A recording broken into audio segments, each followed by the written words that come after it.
Do que adianta nós rezarmos pelos mortos se nós não podemos apagar o pecado deles? Essa é uma pergunta. Outra pergunta: todas as pessoas, mesmo as pessoas ruins, recebem uma graça específica da boa morte, de morrer no estado de graça? Essa é outra pergunta. E outras perguntas temos hoje também sobre as indulgências. A pessoa que comete um pecado mortal, ela perde todas as indulgências passadas? Essas e outras perguntas que nós veremos hoje na nossa sexta-feira de perguntas e respostas. Muito bom dia, meu nome é Daniel Martins, este é o canal dos Santos Anjos.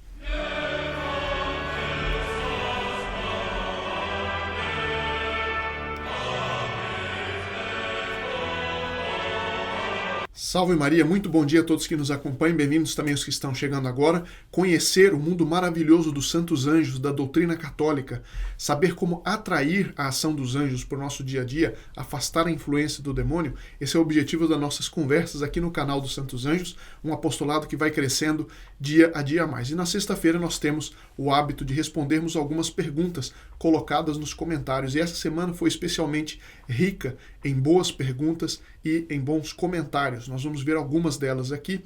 A primeira, Dona Maria Joana, diz o seguinte: eu tenho uma grande dúvida. Eu me batizei adulta, fiz catequese, tudo certíssimo, só que eu fiquei com dúvida na confissão. Por exemplo, o meu professor falou que os pecados passados não são confessados, só os pecados cometidos antes do batismo. Minhas dúvidas são: esses pecados passados eu tenho que confessar agora ou foram perdoados? Por favor, me esclareça essa dúvida. Bom, Dona Maria Joana, a resposta é a seguinte: o batismo, ele apaga todos os pecados até lá, até a hora do batismo, apaga todos os pecados mortais, veniais, inclusive apaga a pena temporal devida ao pecado. Ou seja, o batismo, a pessoa que foi batizada nem precisa de uma indulgência plenária nesse sentido, né? Então, se uma pessoa for batizada e morrer logo depois, ela vai direto para o céu. Então as crianças que são batizadas e morrem antes do uso da razão, elas vão direto para o céu? A resposta é sim, porque o batismo ele apaga realmente tudo, não é? Tudo aquilo que aconteceu antes do batismo. Agora, e os pecados passados, mas cometidos depois do batismo, eu devo confessar? Sim. Mas e se na confissão eu me esqueço de algum? A pessoa deve fazer um bom exame de consciência e confessar. Agora, pode acontecer da pessoa se esquecer de pecados mortais passados e não se confessar. A pessoa foi perdoada? Sim, a pessoa foi perdoada. Ela deve se confessar se ela se lembrar desse pecado? Sim, ela deve se confessar se esse pecado foi mortal. Os pecados veniais, não é obrigatório confessar os pecados veniais na confissão. Os pecados mortais, sim, nós já temos até falado bastante sobre isso. Todos os pecados mortais devem ser confessados na confissão, sob pena da confissão ser sacrílega. Eu não posso esconder nenhum pecado mortal na confissão. Agora, os pecados veniais, eu posso confessá-los? Sim, até quem tem o hábito de confessar frequentemente, graças a Deus, muitas vezes nem tem pecados mortais na consciência, mas pode confessar os pecados veniais como matéria da confissão, mas não é obrigatório, porque o pecado venial ele pode ser perdoado pela simples oração do ato de contrição, a comunhão já perdoa todos os pecados veniais, não é? O uso dos sacramentais, quem usa água benta, por exemplo, faz o sinal da cruz com água benta, os pecados veniais são perdoados. Não é? Mas por que é isso? Porque o pecado venial, apesar dele ser muito sério, no sentido de que ele nos prepara para o pecado mortal e no sentido de que ele nos afasta um pouco de Deus, da nossa finalidade, da nossa santificação, etc., ele não é um rompimento com Deus. Enquanto que o pecado mortal, a pessoa rompe a amizade com Deus. Né? Então, não sei se está claro este ponto. Então, os pecados passados, mortais, depois do batismo, devem ser confessados, sim. Tá bem? Bom, outra pergunta, Dona Rosana. Para fazer adoração ao Santíssimo Sacramento e ganhar a indulgência plenária, precisa ser o Santíssimo exposto no ostensório? Ou basta que esteja ali presente o Santíssimo Sacramento, mesmo que ele esteja fechado dentro do sacrário? E a resposta é sim, pode ser, para obter a indulgência plenária, meia hora de adoração ao Santíssimo Sacramento, mesmo que ele não esteja exposto no ostensório. Basta que na capela ou na igreja esteja ali o Santíssimo Sacramento dentro do sacrário. Ari Talarico diz o seguinte: muito boas explicações, mas tenho uma dúvida. Recentemente me falaram que a indulgência se perde caso se volte a pecar. Eu não penso que seja assim, pois se os santos pecam 7 vezes por dia, está na Sagrada Escritura, né? Imagine nós, sendo assim nenhuma indulgência valeria. Penso que se voltar a cair no mesmo pecado, apesar de estar lutando contra ele, após perdoado, precisará de nova indulgência para aquele novo pecado. E os que já foram indulgenciados não voltam à conta. É correto esse raciocínio? Bom, várias pessoas me perguntaram isso, e não é fácil achar uma resposta específica para esse problema, então eu tive que pesquisar bastante, e a resposta que eu encontrei, aliás, uma resposta muito boa, está na Enciclopédia Católica, a enciclopédia do início do século XX. Né? Tem uma enciclopédia mais recente que está cheia de coisas meio duvidosas, mas essa aqui tem uma doutrina bastante sólida. Portanto, é um artigo da Enciclopédia Católica a respeito do sacramento da penitência. Então ele fala que o efeito do sacramento da penitência é a libertação do pecado. Então vamos imaginar uma pessoa que está na graça de Deus, recebeu uma indulgência plenária, e ela, por miséria, volta a cair ou cai num pecado mortal. O que acontece? Com o pecado mortal, a pessoa rompe com Deus e ela perde, para efeitos da eternidade, ela perde todos os méritos. Então, se a pessoa está num estado de pecado mortal, ela morre, ela não tem méritos para o céu. Por quê? Porque ela não tem o estado de graça. Ela não tem a habitação do Espírito Santo em sua alma. Ela não tem nada, nenhuma das obras dela tem valor para a eternidade, para o céu. É por isso, gente, que o pecado mortal é a pior coisa que existe no mundo. O que nós mais devemos temer é cairmos no pecado mortal. Muito mais do que o demônio. O demônio é fichinha. Se ele não consegue fazer com que nós caiamos no pecado mortal, ele não consegue nada, ele só aumenta os nossos méritos. Agora, com o pecado mortal, a pessoa que comete o pecado mortal, ela perde todos os méritos passados. Por quê? Não é porque o pecado mortal cancela um após o outro. Não, é porque ela rompeu. É como uma lâmpada que é feita para dar luz, que cortou o fio, não tem mais eletricidade. Eu posso ter mexido na lâmpada, feito dela uma super lâmpada, que tem capacidade de iluminar 3 salas. Não importa, cortou o fio, acabou a eletricidade, não tem mais luz. Pode ser o abajur, ou a lâmpada, pode ser feita de ouro, pode ser feita de diamante, só que ela não dá luz.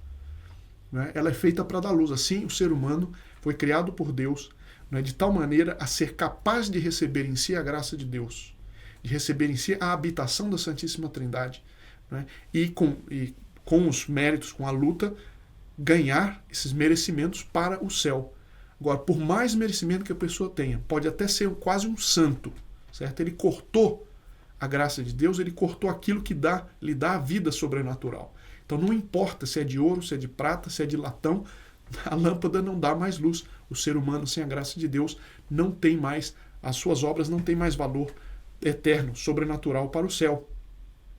Então, esse ponto tem que ficar muito claro. Agora, a maravilha que tem é o seguinte, e eu leio aqui: a reconciliação do pecador com Deus, por meio da confissão, tem como consequência adicional o reavivamento dos méritos que ele havia obtido antes de cometer o pecado grave. Então veja bem, a Escritura diz: o justo peca 7 vezes ao dia. São imperfeições, são pecados veniais, não são pecados mortais. Né? O justo, senão ele deixaria de ser justo. O justo peca 7 vezes ao dia significa imperfeições e pecados veniais. Agora, o pecado mortal, aí é diferente. Né? Mas veja só, se a pessoa se confessa sacramentalmente, a reconciliação do pecador com Deus tem como consequência adicional o reavivamento dos méritos que ele havia obtido antes de cometer o pecado grave. As boas obras realizadas no estado de graça merecem uma recompensa de Deus, mas isso é perdido pelo pecado mortal. De modo que, se o pecador morrer sem o perdão, suas obras de nada lhe valerão. Enquanto permanecer no pecado mortal, ele é incapaz de merecer sobrenaturalmente, né? Mesmo as obras que são boas em si mesmas são, no seu caso, sem valor para o céu. elas não podem reviver porque nunca estiveram vivas, as obras, né? Então a obra de quem está em pecado mortal não tem méritos para o céu.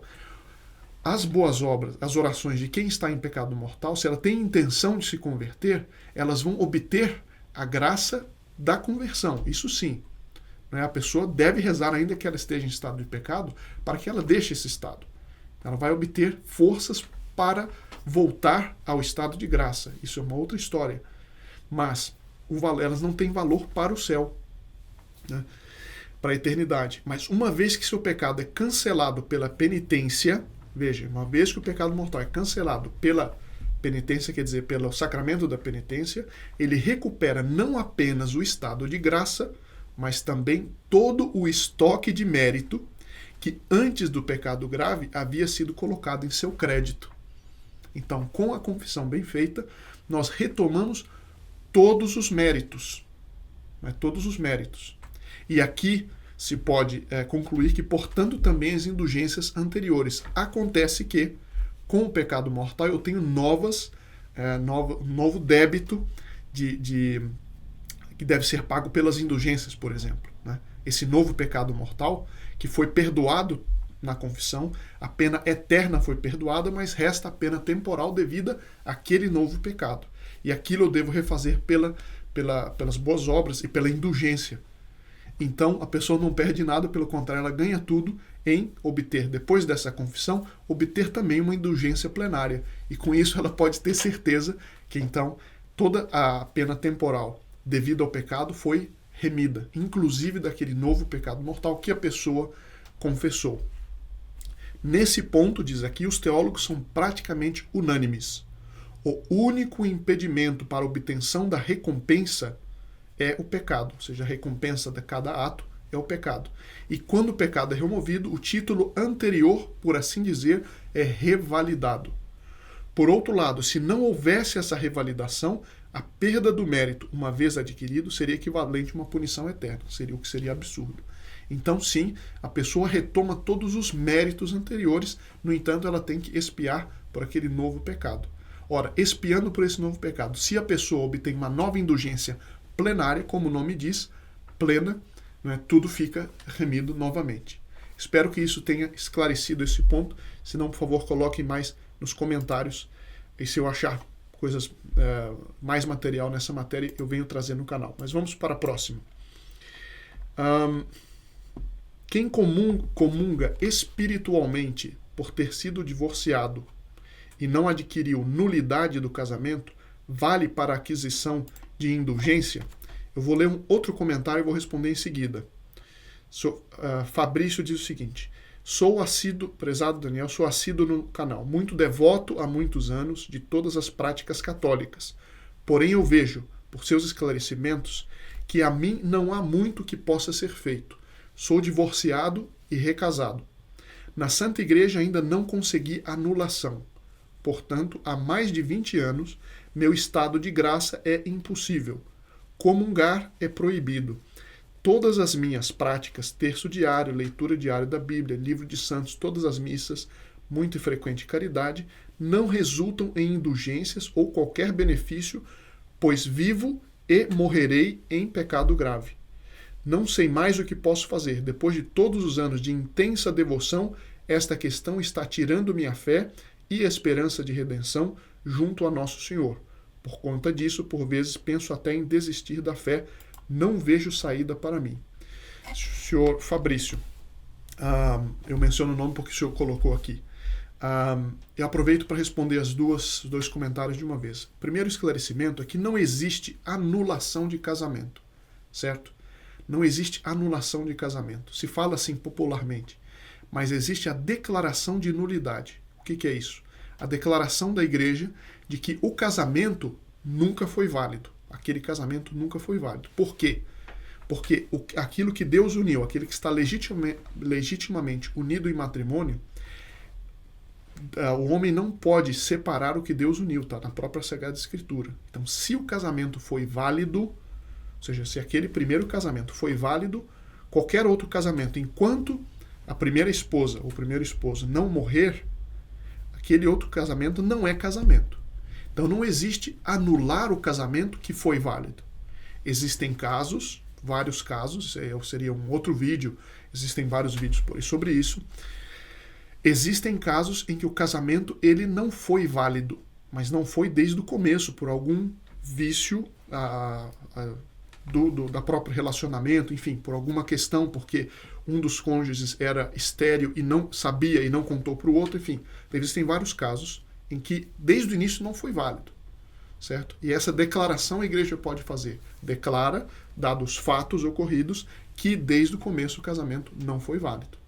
Agora, eu repito, não existe anular um casamento que foi válido. Portanto, se a pessoa teve um primeiro casamento que foi válido, né, a relação deu errado, como se diz, etc., a pessoa casa-se de novo, eu coloco entre parênteses, porque diante de Deus não é um casamento, então a pessoa está vivendo em concubinato, certo? E esta é a verdade. A gente não pode fugir da verdade para consolar os outros, porque é só por meio da verdade de nosso Senhor Jesus Cristo que a pessoa pode se salvar.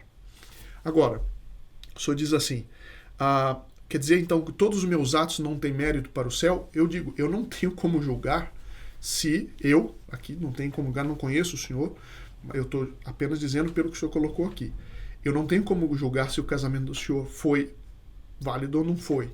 Mas pelo que o Senhor está dizendo, o Senhor, então, está num estado de concubinato, certo? Pelo que o Senhor está dizendo aqui, posso estar enganado, às vezes nas palavras não estão certas, mas vamos imaginar essa situação. Então, se a pessoa está vivendo em concubinato, nenhuma obra dela tem valor sobrenatural, no sentido de que ela não obtém méritos para o céu. Se a pessoa reza para sair da situação pecaminosa, essa oração tem efeito? Sim. Sim, tem efeito. Pode demorar mais tempo, pode demorar menos tempo.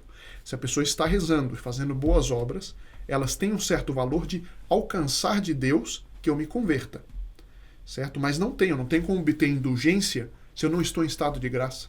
Eu não posso receber a Sagrada Comunhão se eu não estou em estado de graça, certo? E, portanto, também não posso obter indulgência. Alguém vai dizer, mas não quer dizer que eu vou morrer no pecado? Eu disse, bom, o senhor me desculpe, mas o modo, ao menos pelo relato que o senhor coloca aqui, a gente tem que mudar um pouquinho a perspectiva. Nós estamos numa perspectiva muito antropocêntrica, colocar o homem no centro, eu no centro. Se a gente mudar essa perspectiva e colocar Deus no centro da história, dizer que Ele tem o direito de ser obedecido e que quando nós obedecemos a Ele, a ordem se restabelece. Primeiro ponto. Segundo ponto, que nós não fomos feitos para esta vida. Essa vida dura 100, 120 anos no máximo. E a eternidade dura, como o nome diz, eternamente. Que mau negócio é, né, eu trocar a eternidade da felicidade pelo comodismo de não mudar uma situação na qual eu estou. Então, uma pessoa, eu repito, talvez não seja o caso do senhor pelo que o senhor relata aqui, mas uma pessoa que esteja vivendo em concubinato, ela deve tentar sair do concubinato. Mas eu não consigo, é muito difícil. Assim, é impossível. Sem a graça de Deus, é impossível. Mas com a graça de Deus, é possível para todo mundo. Porque se fosse assim, mas é muito difícil, todo mundo teria desculpa para o seu pecado. O bandido, eu não consigo parar de roubar, eu tô viciado, coitado de mim, eu não consigo. Bom, sem a graça de Deus, você não consegue mesmo. A pessoa que está viciada em pornografia, mas eu não consigo. Consegue sim. Com a graça de Deus, consegue. Sem a graça de Deus, não. É preciso pedir, pedir e pedir. Fazer como Santa Mônica, que rezou por Santo Agostinho durante 30 anos por sua conversão. É preciso fazer como santos penitentes, que rezaram, caíram, até chegar um momento em que eles se restabeleceram. O que não pode acontecer é eu encobrir o meu estado de vida com uma piedade, porque aí seria uma falsa piedade. Repito, eu não estou julgando o senhor aqui, mas eu estou dizendo, cuidado, para dizer, mas eu rezo o terço, eu vou à igreja, mas eu não quero deixar uma relação que seja pecaminosa. Eu disse, bom, reze sim, para deixar esse estado, mas cuidado para não cobrir a sua situação de pecado com uma falsa piedade. Né? Então, vamos trocar a perspectiva, tirar-se do centro e colocar a Deus Nosso Senhor no centro e colocar o nosso destino eterno no lugar do nosso destino meramente terreno. É por isso que é importante a gente dizer a verdade. Só a verdade pode nos libertar, como diz, está no Evangelho de São João. Certo? Eu espero, talvez estejam achando que eu sou muito duro, eu estou dizendo o que é a verdade revelada por Deus, ensinada pela doutrina católica, certo? Então alguém diz, mas você está sendo muito duro, você está dizendo então que eu vou ser condenado? Eu digo, por favor, volte alguns segundos para o início dessa minha explicação e veja cada palavra que eu usei, certo? Eu estou dizendo, no caso de, se é o caso que o senhor está dizendo aqui, eu usei várias palavras, medindo as minhas palavras, peço que vejam novamente antes de emitir um julgamento sobre o que eu disse. Bom, alguém diz assim, o ânimo de uma pessoa influencia na gravidade de um sacrilégio, segundo a doutrina católica? Exemplos, rezar o terço com a mão suja, rezar o terço em um lugar sujo. Bom, de si, a não ser que a pessoa faça de propósito rezar o terço com a mão suja para sujar o terço, isso não é um sacrilégio. Pode ser um pecado de desleixo, enfim, não chega a ser um sacrilégio. Agora, o ânimo da pessoa pode influenciar na gravidade de um pecado? Sim, pode influenciar. Uma pessoa que está muito furiosa, certo? E ela faz uma coisa, ela comete um pecado menor do que quem estava calmo e fez cometeu friamente o mesmo crime. Sim, pode haver alguma gradação no pecado. Ambos são pecados graves. E no caso da pessoa que tem a ira, ela tem que tomar cuidado com a sua própria ira para que isso não venha a acontecer. Se a pessoa não fez nada contra para vencer a sua ira, né, isso também pesa na balança de Deus. Em todo caso, objetivamente, aquele ato é pecado. As agravantes ou atenuantes, Deus saberá. Mas aquilo é um pecado grave e não vai deixar de ser um pecado grave se a pessoa apenas está com ânimo, com mais raiva, menos raiva. A não ser que a pessoa esteja fora do uso da sua razão. Né? Se a pessoa se embebedou, ela vai ter culpa pela consequência do pecado, mesmo que ela não tenha uso da razão. Mas pode ser que uma pessoa, por exemplo, ela esteja com problemas psíquicos, ela esteja passando por uma psicose, e ela não terá a mesma culpa, é claro. Mas então, objetivamente, o ato não deixa de ser pecaminoso e a consciência da pessoa, né, Deus Nosso Senhor julgará. Bom, Dona Amélia diz o seguinte, do que adianta rezar pelos mortos se o destino dele já foi selado? De fato, a gente não pode. Quando a gente reza pelos mortos, a gente não tira um pecado venial nem um pecado mortal dele. Se ele morreu em estado de pecado mortal, ele vai para o inferno. Se ele morreu em estado de graça, ele vai para o céu. Do que adianta então rezar pelos mortos? Por dois motivos. Tem outras pessoas que perguntam a mesma coisa. Bom, até eu leio aqui antes. Como saber se alguém que faleceu estava na graça de Deus? Se nós não podemos saber quem foi salvo ou não, e que todos têm uma chance na hora da morte, então a resposta para essas perguntas que eu queria focalizar hoje são duas. Primeiro ponto, do que adianta rezar pelos mortos? Geralmente, quando nós dizemos rezar pelos mortos, rezar pela alma dos defuntos, a gente vê que nas fórmulas da igreja tem sempre lá, rezamos pelos fiéis defuntos. Nós não podemos saber, não temos como saber se uma alma foi para o céu ou foi para o inferno. Dependendo do caso, nós podemos cogitar, podemos fazer cálculos de probabilidade, se quiser, mas nós nunca podemos saber ao certo. A única pessoa que está na revelação que se perdeu é Judas. É a única pessoa que nós podemos ter certeza. Fora ele, nós não temos como ter certeza de ninguém que foi para o céu ou que foi para o inferno. Portanto, nós temos obrigação de rezar por todos, caso eles estejam no purgatório, para que eles sejam libertos o quanto antes. Então, o sentido de rezar pelos mortos, em primeiro lugar, é pelos fiéis defuntos, aqueles que se salvaram, mas estão penando no purgatório. Esse é o primeiro sentido. E um segundo sentido tem relação com o que alguns autores chamam de oração retroativa. E para isso eu conto um episódio que eu li em algum lugar, agora não me lembro exatamente o livro, mas ele ajuda a gente a entender o que é a oração retroativa. Na época do paganismo ainda, em que a igreja estava sofrendo perseguições dos romanos, um governador romano que perseguia os cristãos tinha tido uma filha. E pouco tempo depois, a filha, muito nova, morreu. E esse governador romano se converteu à fé cristã e um dia estava muito triste porque ele viu que ele não tinha batizado a filha. E ele estava, né, pensando no destino eterno da filha porque ele não tinha batizado. O que ele fez? Ele começou a rezar a Deus para que desse uma solução para o caso. Enquanto ele estava rezando e chorando na sala dele, a criada dele entrou na sala e o viu chorando. Disse: meu senhor, por que estás chorando? E ele disse o seguinte: porque eu não batizei a minha filha. E como é que eu posso saber? Né? Eu queria que ela fosse para o céu, eu não a batizei. E a ama diz o seguinte: olha, o senhor não se preocupe, porque sem dizer para o senhor, eu sempre fui cristã, nunca disse para o senhor, mas eu era cristã já nessa época, e eu a batizei em escondido. O que aconteceu? A oração dele, depois de ter se convertido, né, foi ouvida por Deus antes mesmo da conversão dele. Ah, como assim? Deus conhece o passado, o presente e o futuro. E ele sabia, pelas disposições do governador, ele via que ele iria se converter e ia rezar pela filha. Em atenção àquela oração, Deus atendeu antes mesmo.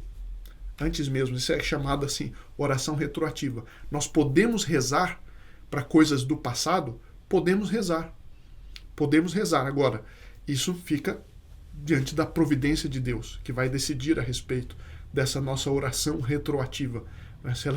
Se ela teve efeito ou não teve. No caso desse governador romano, né, para ele ficou claro que aquelas orações que ele estava fazendo pela filha tinham sido ouvidas por Deus, em atenção daquela disposição de alma que ele estava tendo de se converter no futuro. Né? Então, isso, em todo caso, faz parte dos mistérios de Deus, mas nós podemos, portanto, rezar pedindo a Deus, naquilo que for possível, naquilo que estiver dentro da providência divina, que a pessoa que morreu tenha recebido uma graça especial de conversão. Mesmo depois que ela morreu, nós rezarmos para que isso tenha sido feito. Né? Isso é uma oração retroativa. Agora, é claro que isso permanece nos mistérios de Deus, se a pessoa correspondeu a essa graça, se Deus deu essa graça para ela. Agora, uma terceira coisa que tem é que a maioria dos teólogos concorda com isso, é que todas as pessoas recebem a graça da boa morte. Todo mundo pode ser o maior crápula, é uma graça que é independente da vida que a pessoa levou. Todo mundo recebe uma graça prévia à hora da morte para ela se arrepender. Todo mundo. Né? Agora, acontece que, normalmente falando, aí é um outro princípio, creio que é de Santo Agostinho, talis vita finis ita, em latim. Conforme foi a vida, assim também será a morte. Normalmente falando, na maior parte dos casos, a pessoa vai dizer sim àquela graça da boa morte se ela, durante a vida, se acostumou a dizer sim à graça de Deus. E a pessoa normalmente vai ser tendente a dizer não à graça da boa morte se ela, durante toda a vida, teve o costume de dizer não à graça de Deus. Em todo caso, a pessoa recebe uma graça da boa morte independente da vida que ela levou. Eu espero que isso esclareça. Eu tenho várias outras perguntas, mas eu tenho que parar por aqui por causa do tempo. Eu apenas digo, alguém perguntou se eu tenho recomendação de livros sobre os anjos. Eu tenho 3 livros aqui, um que é bem pequenininho, da editora Arte Press, também acho que esses 3 estão disponíveis na livraria Petrus. Tem vários livros sobre os santos anjos. Esse aqui é pequeno, se alguém quer um resumo bem resumido, pequeno, Os Santos Anjos Nossos Celestes Protetores, do Sr. Plínio Maria Solimeu. Esse outro livro são dos 2 irmãos do Sr. Plínio Solimeu, o Sr. Gustavo e Luiz Sérgio, Anjos e Demônios, a luta contra o poder das trevas. Não sei se está focalizado aí bem. E esse livro, um livro póstumo de Plínio Correia de Oliveira, A Milícia Angélica, Os Anjos no Panorama Atual da Igreja e no Mundo, compilação feita por Júlio Loredo de Isque.